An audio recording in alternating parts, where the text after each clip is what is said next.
Assalamualaikum warahmatullahi wabarakatuh.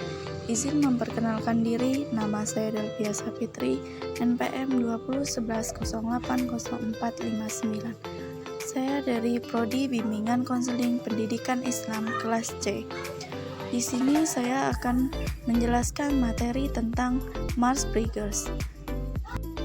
Untuk memenuhi tugas mata kuliah bimbingan konseling karir dengan dosen mengampu Miss Tika Febriani MPD.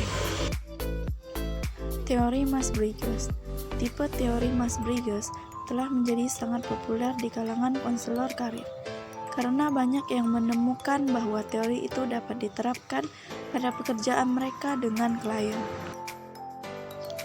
Tipe teori Mars Bridges adalah teori psikologi yang didasarkan pada karya Carl Gustav Jung dan diadaptasi oleh Katharine Bridges pada tahun 1920-an. Teori Mars Bridges berkaitan dengan cara individu mengamati dunia mereka dan membuat keputusan berdasarkan persepsi mereka. Dalam menghadapi dunia, langkah pertama adalah persepsi. Menyadari peristiwa, orang, objek, atau ide, individu merasakan informasi ini. Kemudian individu harus memutuskan atau membuat kesimpulan tentang peristiwa, orang, objek, atau ide yang diamati. Dalam melakukannya, individu menilai peristiwa dan ide-ide yang telah dirasakan. Menurut Mars, sebagian besar aktivitas mental individu dikhususkan untuk memahami dan atau menilai.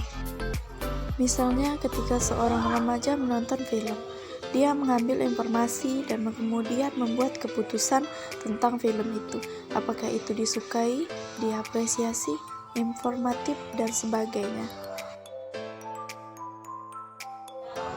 Dua cara dalam mempersepsi. Dua cara mempersepsi yang kontras adalah penginderaan dan intuisi. Penginderaan mengacu pada pengambilan informasi dengan menggunakan proses visual dan pendengaran beserta dengan bau, rasa, dan sentuhan. Sebaliknya, intuisi menyangkut penggunaan ketidaksadaran, sebuah konsep yang sangat penting dalam teori Jung. Daripada persepsi langsung, seperti dalam penginderaan, intuisi tidak langsung dan menambahkan ide ke persepsi eksternal.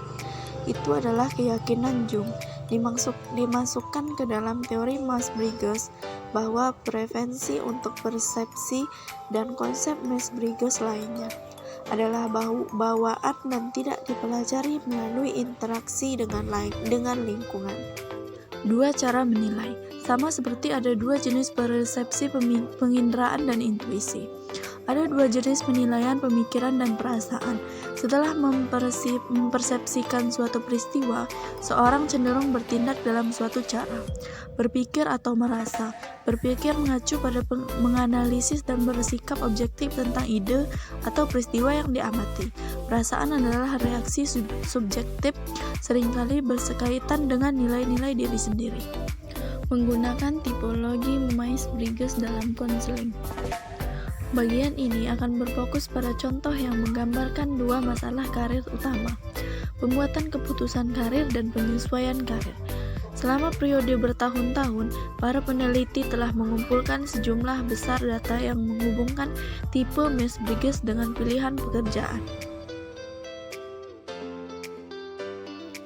Tabel 4.2 mencantumkan contoh pilihan pekerjaan yang sering dibuat oleh orang-orang dari setiap jenis. Beberapa pekerjaan terjadi lebih dari satu kategori.